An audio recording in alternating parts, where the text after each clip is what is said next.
আমাদের নেতা শহীদ রাষ্ট্রপতি জিয়াউর রহমান এই বিএনপিটা প্রতিষ্ঠা করেছিলেন, যে বিএনপি হলো বাংলাদেশি জাতীয়তাবাদী দলের বিএনপি। আমি আপনাদের কাছে এই মেসেজটা দিতে আসছি যে এটা কোনো সরকারি ভাবে না, এটা আমাদের ব্যক্তিগত উদ্যোগে আমরা আপনাদের পাশে থাকতে চাই। আমি বারবার বলছি যে এইটাও খুব নগণ্য, কিন্তু এটা একটা শুভেচ্ছা উপহার আপনাদেরকে জানানো যে না, আপনারা কোনো ভয়ের কারণ নাই, কোনো কিছুই নাই, আমরা আপনাদের পাশে থাকতে চাই, পাশে আছি।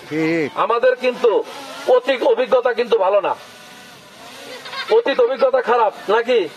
অতীতে এই যে মনে করতো কি যে হিন্দু ধর্মের লোকজন ভোট দিলে নৌকা মার্কায় ভোট দেয়, কইতো না এটা? আমি কি মিথ্যা কথা বললাম? কিন্তু বাস্তবতা হয়েছে যে 1972 সাল থেকে আজকে পর্যন্ত সারা বাংলাদেশে যত হিন্দু পরিবারের বাড়ি, যত হিন্দু পরিবারের সম্পত্তি দখল হয়েছে তার 99% দখল করছে আওয়ামী লীগের লোকজন। আপনাদের নেতা রানা দাশগুপ্ত, এই যে হিন্দু বৌদ্ধ ঐক্য পরিষদের নেতারা রানা দাশগুপ্ত নাম তো শুনছেন, ওনারাদের তদন্ত রিপোর্ট দেখা গেছে যে অধিকাংশ সম্পত্তি ওই যে আওয়ামী লীগের যে পার্টি অফিস ছিল গুলিস্তান, এটা কিসের সম্পত্তি? ওই 32 নম্বর বাড়ি, এটা কিসের সম্পত্তি ছিল? এই রকম আপনাদের এই আওয়ামী লীগ 72 থেকে 75 তারপরে বারবার তারা এইভাবে আপনাকে জমি জিরাত দখল করছে, আবার আপনাকে ভোটও নিচ্ছে।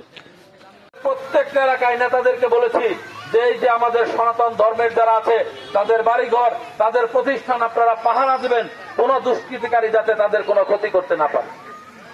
দেখায় আমি যেটা একবারে সত্য কথা বললাম, যারা মনে করতো আওয়ামী লীগের লোক যে হিন্দুরা দেশে থাকলে ভোটও আমারে দিব, যখন যাবো গা বাড়িটাও আমি রাখে দিব। আমাদের ডাকে